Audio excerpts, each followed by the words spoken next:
Coachella is taking place over the next 3 weeks in California. It was reported that about 60% of Coachella attendees are on some sort of payment plan to attend the world-famous music festival, featuring headliners including Lady Gaga, Green Day, and Yo Gabba Gabba. Hey, that's our move, said the Dodgers. Welcome to the Moonsdam Cast. I am Jorden. This is the How Do I Short Coachella Financing Plans to my Rob Manfred. Please do something, I'm begging you. Brian, how are you doing?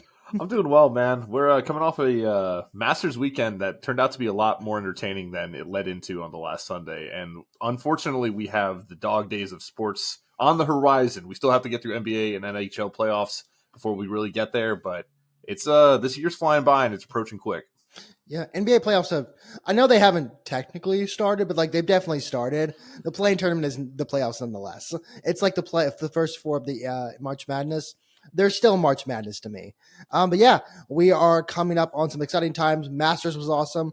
We'll get into that a little bit later. It was a great Sunday, unless your name is Rory McIlroy, between holes 9 and 18, at which point you're going through your own personal hell of your making. One must imagine Sisyphus being able to.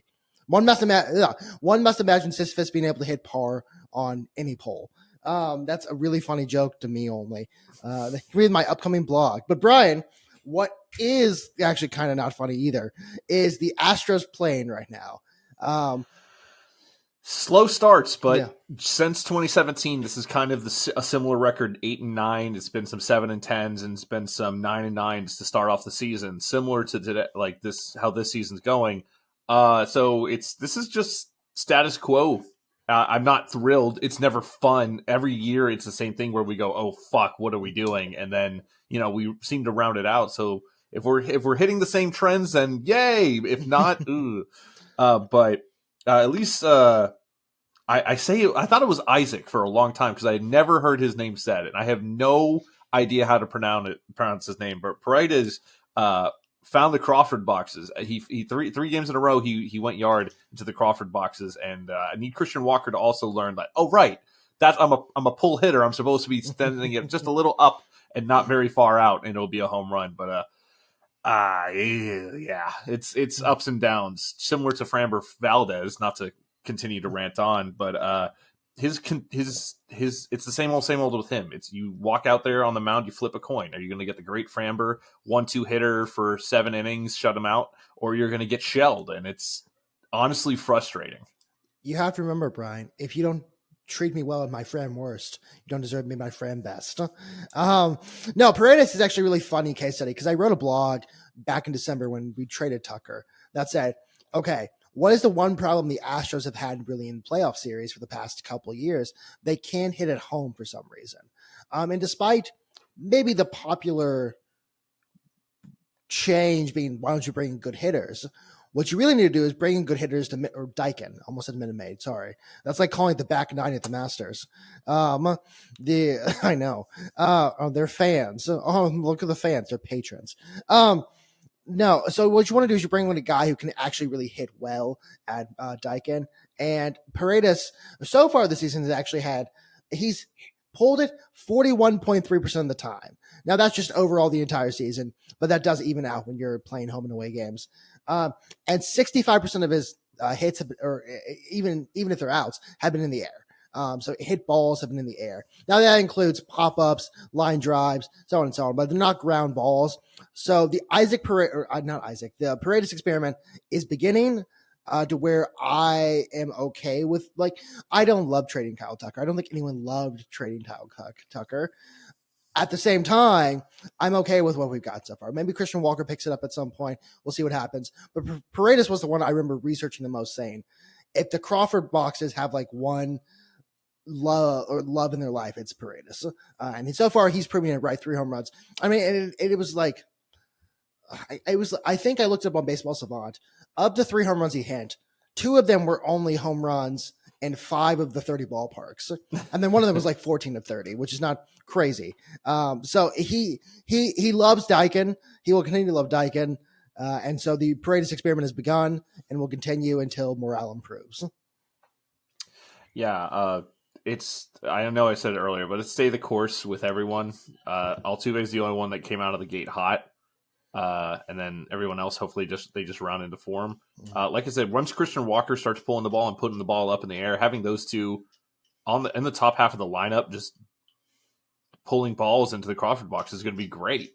Now, like, it's hard to say all this when you look at what Kyle Tucker and Alex Bregman are doing on their respective, the Cubs and the Red Sox, but you just got to keep positive, man. Maybe Bregman is so angry he's going to be a first half player this time and drop off in the second half, but. I think part of my formative years as a baseball fan, and more importantly, an Astros fan, was the year, was it 2005? I think it was 2005 with the Houston Chronicle putting a tombstone on the front of the sports section saying the Astros season is dead, I think in like May or June. It may have been May, to which they made it to the World Series. And we don't talk about anything after that. So I am a full believer in baseball's in 162 games or 163 if something weird happens. You have an entire season to figure it out. All you have to do is you don't even have to win your division. To be fair, the AL West is the worst division in baseball right now. No one has 10 wins. No. As of recording. As of recording, no one has 10 wins. It's not the NL West, which is, I mean, the best division in baseball by far. The Padres are like 14-2 last time I checked. But it's like Yu-Gi-Oh! 5Ds. It's a weird concept. It doesn't start strong, but once you get into it, and it makes a lot of sense. You just got to get over the prison arc, and then it makes sense. Oh, prison arc was so weird. It was quick so too. Yeah. But once you get over that, you're like, oh, like I do like card games on motorcycles. I do like children's card games on motorcycles. So yeah, just ride out the storm. We've been here before. The Astros have been here before. It's 162 games. I'll be concerned in August at most. I don't have the bone in my body to be upset about sports right now. So after being upset about sports for about a week, yes, I will bring that up for the next year, probably. But yeah, baseball's baseball right now. It's the early days of baseball. There's nothing crazy. The torpedo bats, no one talks about them anymore. I don't care. Yeah, I don't care anymore. So that's the sad part. I just don't care. Yeah. Again, once we get to the dog days of summer, I imagine more things will happen. But right now, it's Astros fan did try to pull a Yankees fan and rob a ball from Mike Trout. I don't know if you saw that one. No? Well, the difference there is that Astros fan, it was in the foul ball territory, which means the fan has a right to it. The Yankees fan, he reached over and started grabbing at it first before the ball had entered foul territory. Well, no, I guess technically foul territory is the line and over, but into the stands. And Mike Trout met with the fan and his son after the game, and he seems like he smoothed things over and he apologized and he said he's very thankful that he decided to pull up, take the time out. The thing that concerned me the most is injury. They're a divisional rival, but it's Mike Trout. I am so tired of Mike Trout getting injured and missing out on the career that he's supposed to be having. He was supposed to go down as the greatest baseball player of all time. Before Ohtani showed up, obviously. But he was on a career path to be the greatest baseball player of all time. I had a chance to be. And injuries have just completely decimated his career. We talked about Rory McIlroy with the one must imagine Sisyphus being okay with par on hole 14. One must imagine Sisyphus being okay with being on the Angels for his entire career. Because Mike Trout at this point will probably never leave the Angels unless he has pulls like I don't know. I'm trying to think of there was a guy, Chase Utley, unless he pulls a Chase Utley and joins the Dodgers in his dying years. But I don't know. I truly do hope the best for Mike Trout. Do I love it when the Angels beat the Astros? No, I don't. But when Mike Trout's a little bit happy, I'm okay with that. With that said, the Astros fan who did the thing, it did. I watched the video. It almost seemed like he didn't know what was happening. He thought it was in someone else's glove, and then he seemed kind of look up and like, oh shit, that's Mike Trout. Then he has the oh shit eyes, like, oh okay, I'm sorry, sir. I'm sorry, Mr. Baseball, my bad. But yeah, no, it's not a Yankee situation. Also, it seems like everyone in the situation was remorseful. So whatever. The Astros also walked off the Mariners. And by walk off, I mean they gave up a walk to walk them to home plate, which is never a great way to deal with the Mariners. So, yeah. With all that said, we have 150 games, 148 games left, 147 games, something like that. There's a long season to go. I'm not concerned. Long season to go. We're halfway through April. Also, Cam Smith has above a 200 average, so I'm happy with that. Rookie of the year. Rookie of the year, early call. Him and Reed Shepherd. I say that jokingly. With Reed Shepherd spoken, the name spoken, the Rockets and the Warriors will start playing on Saturday. Now, there's a part of me that would be like, this is the revenge for 2019. No. I'm scared. I'm sorry. Until we defeat these demons, I don't care. It's like the Colts for a while for the Texans. It was like anytime I would see the Colts, I'd just be like, I'm horrified. Even when the Colts were on a downturn and we were on the uprise, I'd just be like, no, I'm scared. It was the same thing with Notre Dame and is it Purdue in early 2000s, where it would just be like, it doesn't matter. I just whenever we play them, I'm just scared. They're just kryptonite. So and to be fair, this is a completely different Rockets team. Now, I would say for the record, I don't know anything about the Rockets, only because I watch college basketball, not professional basketball. So I know the Rockets are young. I saw Brian Windhorst say that he thinks the Warriors are going to pull this out. I don't know why. He just thinks because Steph Curry is still Steph Curry. Well, and yeah. Jimmy Butler is so fucking good that we forgot about him all year because he was playing injured in the injury game for the Miami Heat. Then he comes to the Warriors. Now he's in the best shape that he's been all season. And this Jimmy Butler is just a guy that turns it on during playoffs, and he is scary. And Pat Riley can't take away anyone's cookies now. So, so it's Jimmy Butler. Steph Curry is still him. Draymond Green is still a demon on defense, even though he still plays his antics. Time out. He's still just a demon. That man will shank somebody. Yeah. It's the Warriors are still a threat, and this is also the veteran presence. All of them have been to an NBA final. Butler, Curry has won multiple. Draymond Green has won multiple. A lot of the Warriors on the team have at least experienced the one that they won a couple of years ago. Like, they have experience. This Rockets team is the first time we've made playoffs in 5 years. None of them really have playoff experience except for Van Fleet. And I guess Dylan Brooks has some too. Steven Adams. I guess I'm eating my own words now. But all the homegrown Rockets, none of them have playoff experience. So this is going to be a different beast.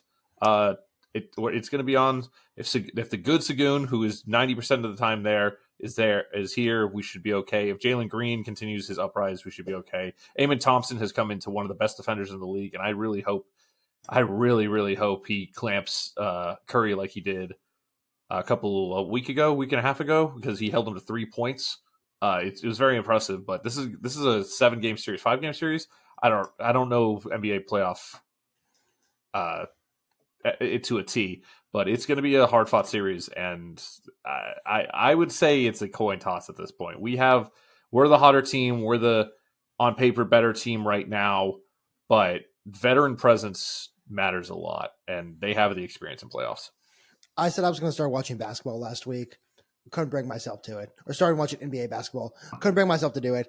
I'll watch the playoffs. From what I understand, Rockets are a hot team there, but they're a young team. So we'll see that alien experience plays out against American Patriot, Steph Curry. Thank you for your service to this country. And Draymond Green, who's a demon. Jimmy Butler as well, like every guy you mentioned. So we'll see what happens. I'm not wrapped up in this right now. The Houston team I wanted to win lost. I will bring that up for the next year.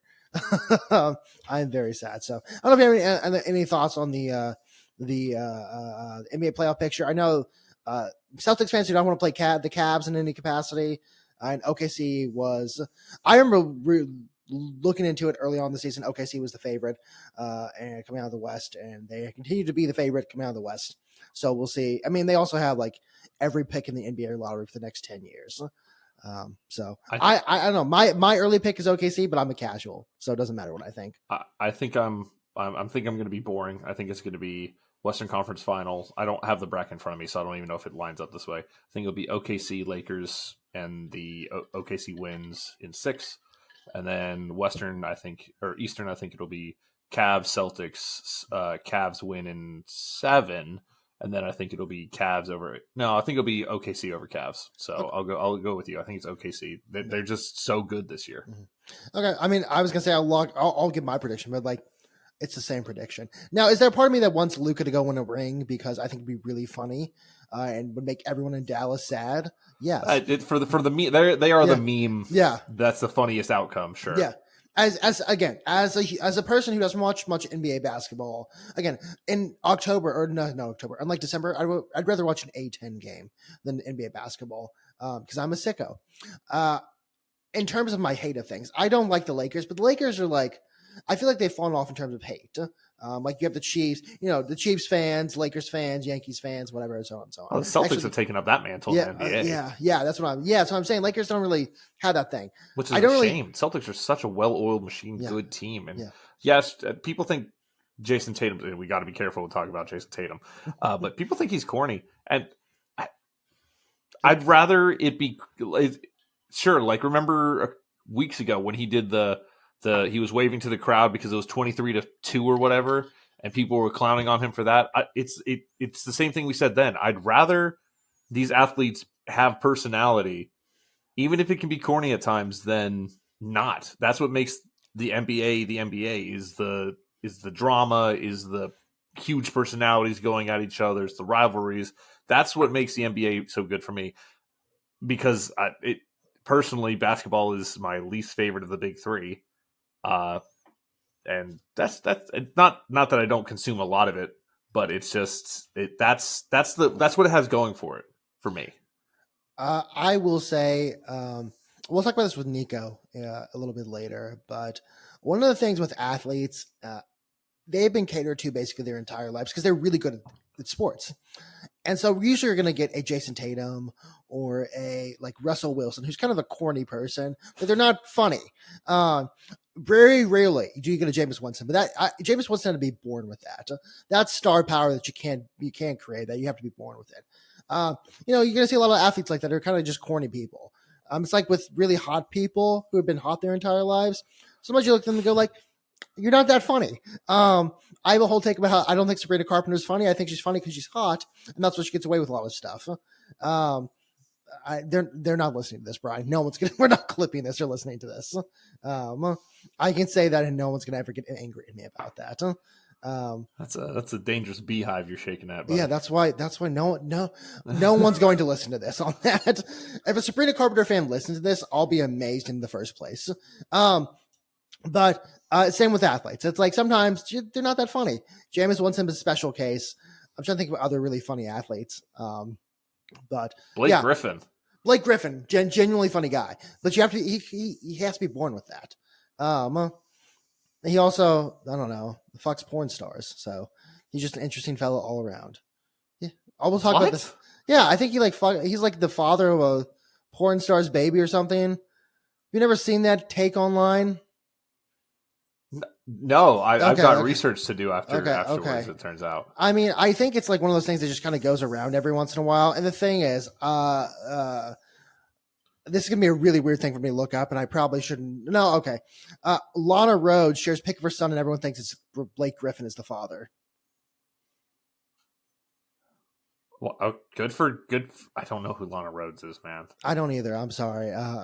So I can't help you there, but that's why I had to look it up. I look up Blake Griffin, and I almost went Blake Griffin porn. I was like, never mind. That's weird.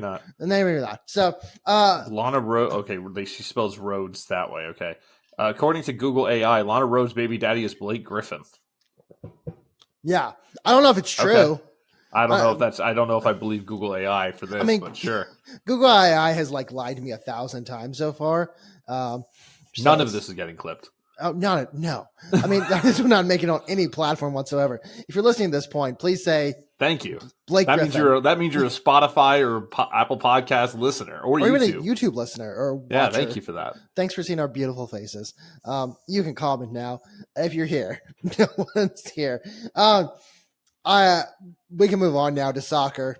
Quick little soccer Go update. Ahead. Liverpool, Mohamed Salah signed a contract. I'm happier than I've ever been. I want him to retire Liverpudlian.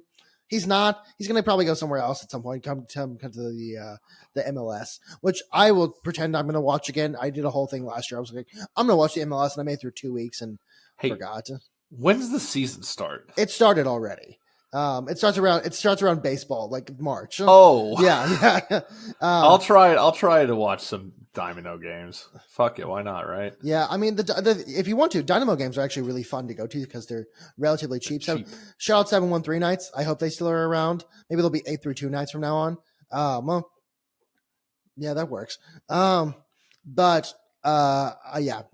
I won't. Liverpool is 2 games away from winning the Premier League, which makes me very happy. Arne Slot, again, I will say that Jurgen Klopp left him in a great position to be the manager he is now. That's not to take away from Arne Slot at all, but I remember stepping outside of my work in July 2020. Yes, to celebrate because Manchester, was it Chelsea beat Manchester City? Chelsea beat Manchester City. And I just cannot wait for this one. And hopefully they win it at home this time. I actually don't know the schedule. Hopefully they can actually win it at home this time, which would be really cool.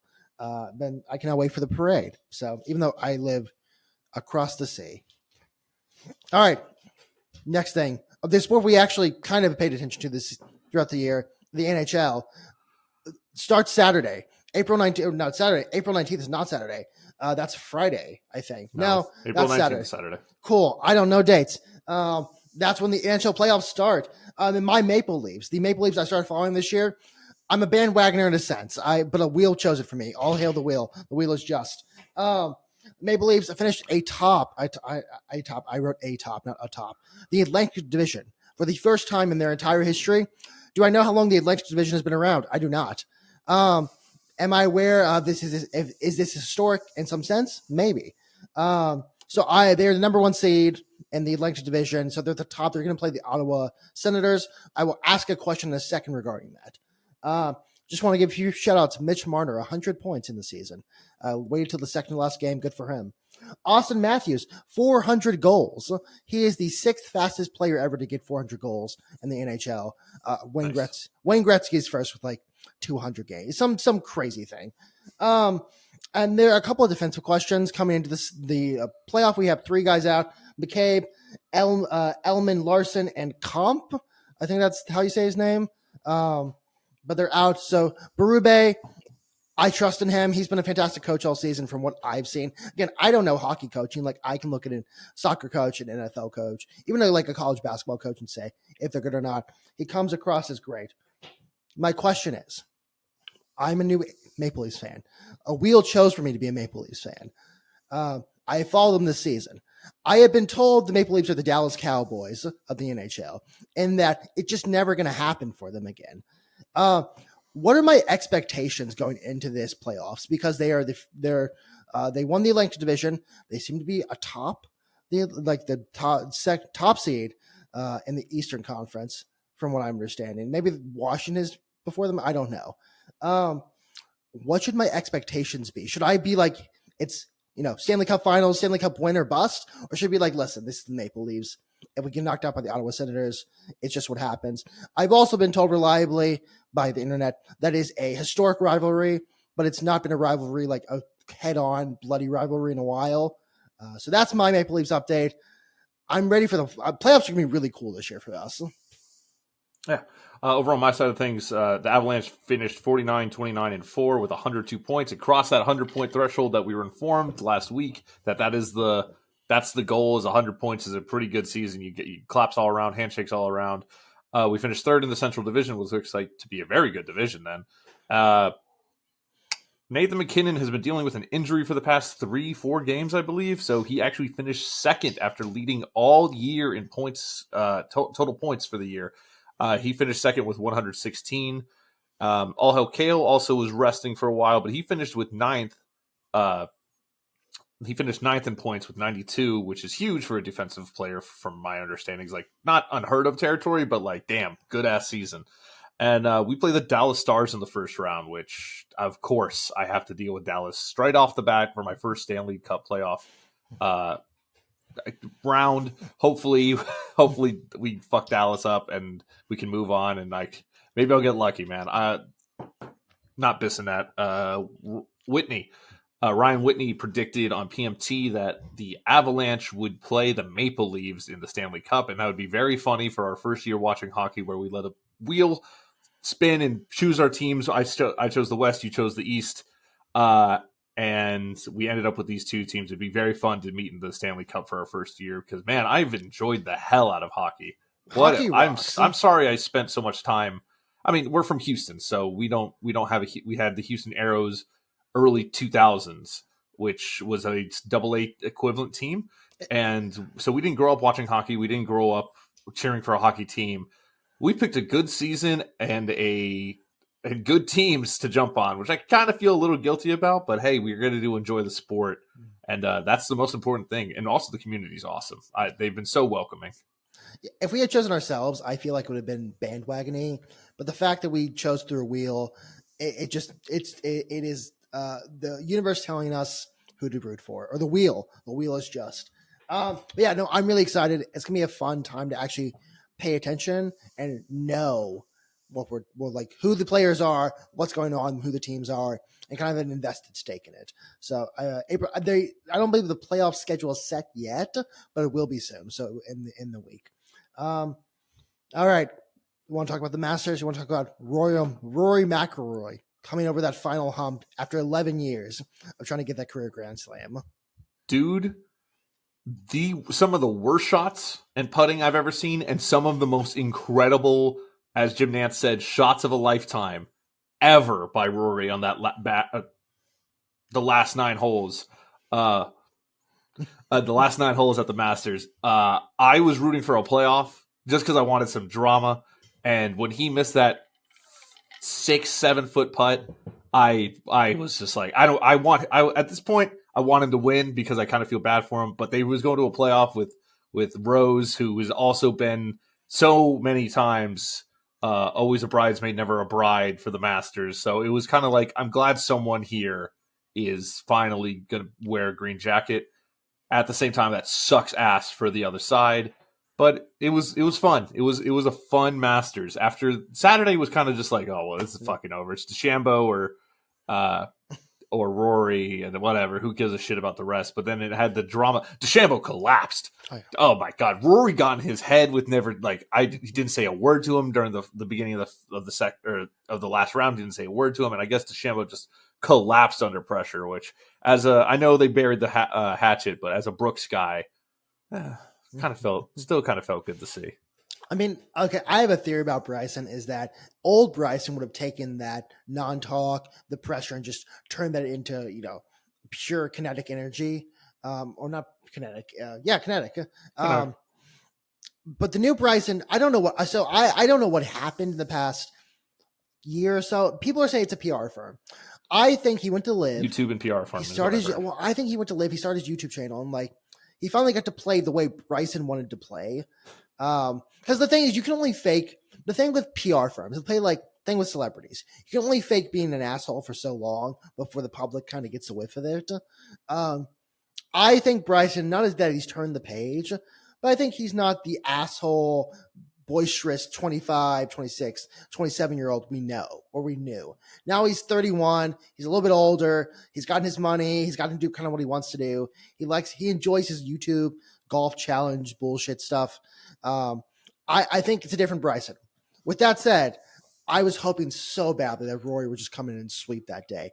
Now, to be not a fan of Rory McIlroy, because I'm not really a golf fan per se, but I've been following Rory's career since 2009, 2010, when my grandmother was like, I just love that Rory guy. I've been a fan of his since then, and I've liked him. He is I'm not going to say the perennial loser, because he's not, but he's the guy who just can never get over the hump. Last 10 years he has, but he hasn't won a major in 10 years. I didn't want to, because I think to call him the perennial loser would say he always loses. And his first, he has a career Grand Slam. Yeah, In his first 5 years, he won 4 majors. I think he won the Open twice. Was the one he won twice? I don't know.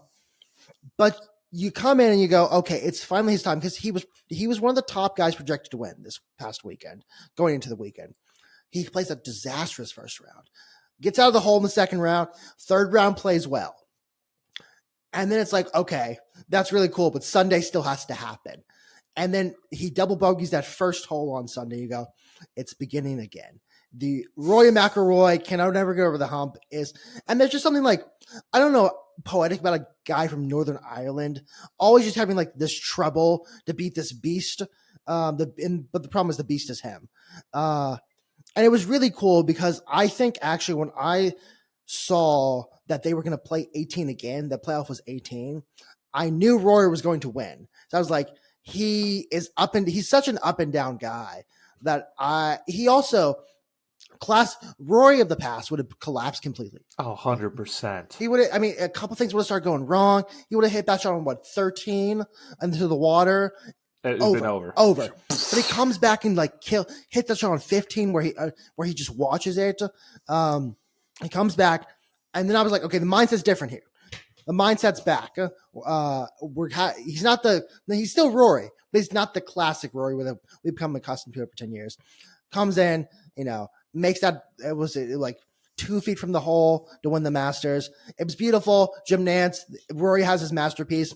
I will say the career Grand Slam thing, diabolical work by ESPN right there. Oh my God. They wanted it. They wanted a second fucking, CBS wanted a second play. Like, fuck it. Let's make it more dramatic. Yeah. I do think that you are correct about Rory of the past. Between the ball almost going in the water on 10, where it was like hill, ball. Yeah. Like, that's how far it was apart. Yeah. It was like, oh man, like he's 6 inches away from pain and suffering.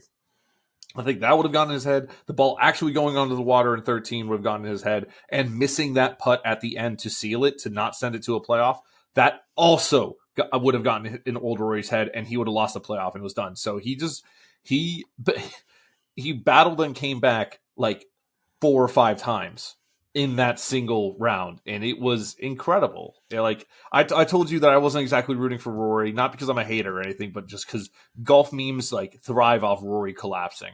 So, but at like when it got to 18, I was just like, fuck it, just win, dude. And then he missed that, and I was like, I'll take a playoff. Playoffs are fun. And then when he was lining up for the career Grand Slam, I was like, you know what? Let it fly, man. I hope you get it. And he does. And he's like one of 6 people. 5. There's 5 people. 5. Yeah. That's crazy. There were 4 before him. No, maybe there were 5, maybe 6. I don't know. I know Nicholas and Tiger are the only ones that are alive, and the rest are. I believe Fred Couples is one of them. Maybe not Fred Couples. I don't know. Gary Player. No. Jack Nicklaus and Tiger Woods are the only surviving ones. Oh no! I'm not saying that. I'm saying the other ones. Like I'm trying to think of the other ones. Yeah, not the surviving, just the other ones in general. I mean, it shows how hard the thing is that most of the pictures are in black and white of the guys who've done it before.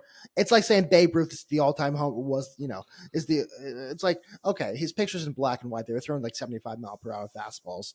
I don't want to take anything away from Justin Rose as well.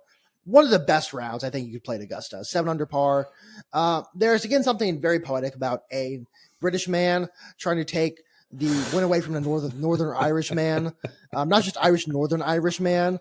Rory pulls it out at the end, but I don't want to take anything away from Justin Rose, who again, always a bridesmaid, never the bride. Was it 2017? He also had to do a playoff. At least it wasn't like a DeChambeau versus Rory at the end because of the U.S. Open. Kind of get like a lick back there. I will say, did you see the tweet about like, Rory, this is what you're fighting against? It was like Masters 2026 dinner. And it's like, course 1, protein shakes. Course 2, bacon. Course 3, my favorite YouTube videos. And that's Bryson's entire thing. But yeah, it was the perfect ending. This felt like Rory's last chance as well. So it was really kind of the perfect ending for a guy who's been so loyal to PGA as well. I think this is going to be a launching off point for Rory. I think we're going to see him pull out another 2-3 majors in the next couple of years, 3-4 years. I think he's going to win 2 or 3 majors. No, I agree, but I think if he lost this, it would have been toast. Yeah. He would have never recovered. If he would have, especially if on Sunday he collapsed, he just would have been done. It would have been over. He would have never mentally come back from that. But he did it. He did it. There's nothing he can. He will be able to wear that green jacket around for a year, and then you have to give it back to the club, and you don't get to keep it. And the only time you get to wear it is on Masters weekend until you die, and then you can request, and it may not be granted to be buried in it. Jorden never puts bets in the air. Put a bet right on him right now, a future for him to win the Open. I think he's winning the Open this year. That's the my Open Championship or the U.S. Open? The Open Championship. Not the U.S. Open, the Open Championship. Is it actually? It might be in North. I don't know where it is, but that's my bet. I don't know. I saw someone on Twitter say that. I'm like, rolling with it, brother. Gotcha. I'll do that. I'll have some fun with it. All right. Couple little topics real quickly. Nico Iamaleava leaving Tennessee.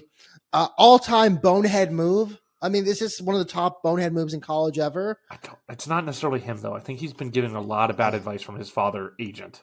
So the story that there have been so many different stories to this story. What I have heard is that there was a meeting after they got knocked out of the college football playoff. And according to Nico's side, they only talked about, hey, we want a better O-line and more wide receivers on the team.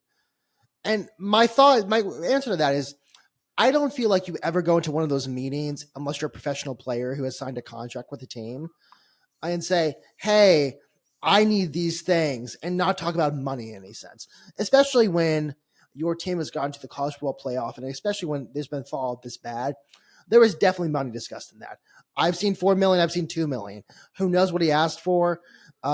It's. I got something on those numbers. Yeah. He wanted $2 million more to bring it up to $4 million. Okay, and that's my understanding. Yeah, now that sounds right then. And his father is his agent, along with some coach. People have been, some coach. People have been saying like, you're a grown man. It's like, yeah, but he's 20. Like, he doesn't know things. You know, the father, he probably trusts the advice of his father.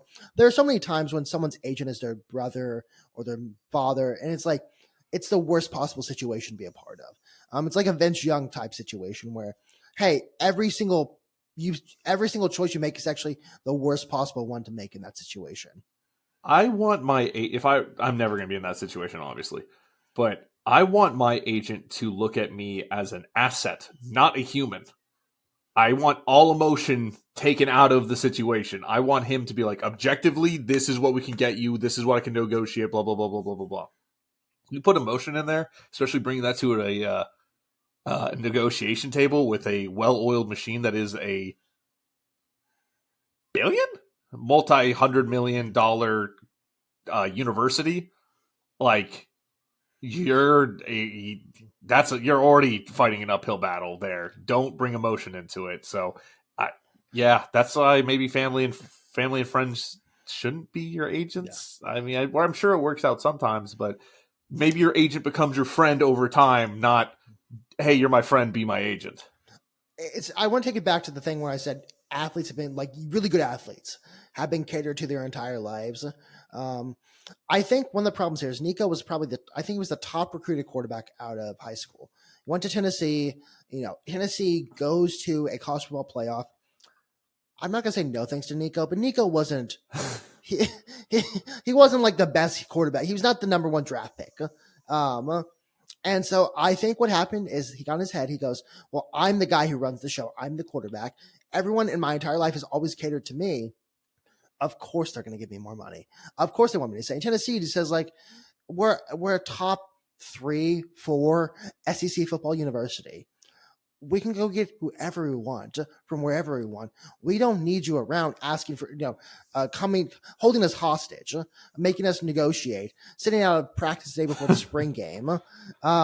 It's like George H.W. Bush going, we don't negotiate with terrorists. You have the University of Tennessee saying, we're not going to negotiate with a 20-year-old about $2 million more dollars, when realistically, you're not the guy who got to, like, you're not the only factor that got us to the college football playoff. There's been 1,000 people at the University of Tennessee who play football in the past decade. There'll be 1,000 more, and you'll be another blip on the radar. So I think Nico overplayed his hand. I think he's maybe a little too headstrong about himself. Do I think that being represented by your father and also some random coach helps? Not at all. I think the father maybe I'm not going to say he sees an opportunity, but again, I saw what happened to Vince Young. Good pull, dude. Yeah. So, really good pull. Yeah. I still love that guy. I was a UT fan for like 2 years. When I was 10 or whatever. I remember you wearing burnt orange in middle school. Probably. Am I crazy? That doesn't sound. I think I was I don't know. I like UT and A&M like sporadically, and then I decided to go to neither of them. I actually don't love either. Well, I know I actually applied to A&M purely so I could get in. Purely so I could get in. And when someone said, "Oh, you went to UH because you didn't get to get into A&M," because I heard that, I was like, "No, I got into A&M. I chose not to go." UT, I definitely could have gotten in. Could have not gotten in. Well, top 10% was auto admit for us, but we went to top 10%. We went to the NASA high school. Okay, we weren't gonna. A lot of doctors and scientists, and engineers. We weren't coming to. 2 people in our class went to Harvard. All right, we weren't gonna get top 10% there. But yeah, so I think Nico overplayed his hand. I do wish him the best. I saw reports. This might be outdated by the time this comes out. He's going to UCLA, which. How much are they willing to pay him? He is from California, so that probably UCLA. Okay, damn it. I had UNC in my head. I was like, that head case is going to go to Bill Belichick. He's going to break him. Okay, UCLA. Got it. I know Bill Belichick's been broken by his girlfriend because she's like everywhere now and like on top. Younger than us. How's that feel? I mean, I can't say what I want to say in public arena, so I can tell you afterwards. All I have to say is at least I don't have to be under a 76-year-old or whatever. No, yeah, that's but I do. I don't even remember my point. Awful. Yeah, no, don't picture it. That's why I'm not envious. I think she's in charge of like multiple LLCs or something like that. I'm like, you get your bag, girl. Whatever. I can't say that either. I'll say a lot of things to you off the podcast. There probably isn't great podcasting, but whatever. I don't know if you have any more last thoughts on Nico or UNC. If not, I had one last little note. Paige Bueckers went number 1 in the WNBA draft. I'd like to call out that one guy on Twitter who in 2014 said, "This is Paige Bueckers. She's a future all-star." And yeah, it turns out he was completely correct. 6th grader or some shit? Top 6th grader. That man needs to be scouting for every WNBA team in the country because he can pull like crazy. That's weird to say about a middle schooler. I mean, he can pull talent like crazy. There you go. Yeah, there we go. It's gonna be a short one today. There's, it's a weird kind of time. Maybe we'll have more next week when there are playoffs actually in full swing. But everything's kind of just not in a holding pattern, but we're waiting for playoffs to really start. We could discuss this off the pod, but we could also throw in like a team to discuss or like a part of the Texans defense that we're looking forward to or some shit like that. Or we should have done draft analysis. That's next week. Oh, well, okay. We got draft analysis to talk about. Well, just like top picks and like Texans. Sorry. I mean, the thing is, next week it's on Thursday, so this will come out by the time next week will come out by the time the draft comes out. Brian, where can the people find you? You can find me across all social medias at Auric Polaris, AuricPolaris. I am still on a break from streaming. There's been a lot going on. Hopefully next week I will hit it back up after Easter. But Jorden, where can the people find you? Find me at Jordan's Thoughts on Twitter. I'll tweet every once in a while now. Find me at Moonstamp across all platforms: Facebook, Instagram, YouTube, Twitter, TikTok. It's still around. So find us there too. Also, it's like everyone just forgot. They kind of just slept on. I feel like we just. I don't know. I thought it was April 5th was supposed to be the deadline. They were too busy to sending people to El Salvador to remember this. They had to be sold. Christ alive. So, I will say one thing. That fucking push and win video gets so many goddamn likes, and then it takes up all the capacity for our actual videos. But I can't delete it because it has so many likes. So one day we'll find a new video to take over that mantle. Oh, and last thing, thank you for 100 followers on TikTok for the time being. We've hit it 3 different times now and lost at least 1 follower later on and gained some back. So I'm pretty sure thanks for that. I'm pretty sure we lost one when we released our Ted Cruz video. Oh yeah. Oh, by the way, I want to point out Ted Cruz sent one of the worst tweets I've ever seen about sports. I don't know if you saw this one. It said a beer at the ballpark $6, a loaded hot dog $5. Oh my god! Talk about out of fucking touch. A beer at the ballpark now is like $17, $18, man. Get the fuck out of here with that shit. I told you at the national championship, I paid $50 for 2 beers. And like one was domestic. It was a Michelob Ultra. It's like that's worth like, I mean, I was gonna say that's worth as much as water. You could get if you paid 25 and 25, which I know that's not exactly what you paid, you could buy a case of 24 of Michelob Ultra. You could pay like for $25. 60 Miller High Lifes, and I love Miller High Lifes. Put a little bit of lemon in there. Next thing you know, you got yourself a shandy. That's my Jorden summer tip.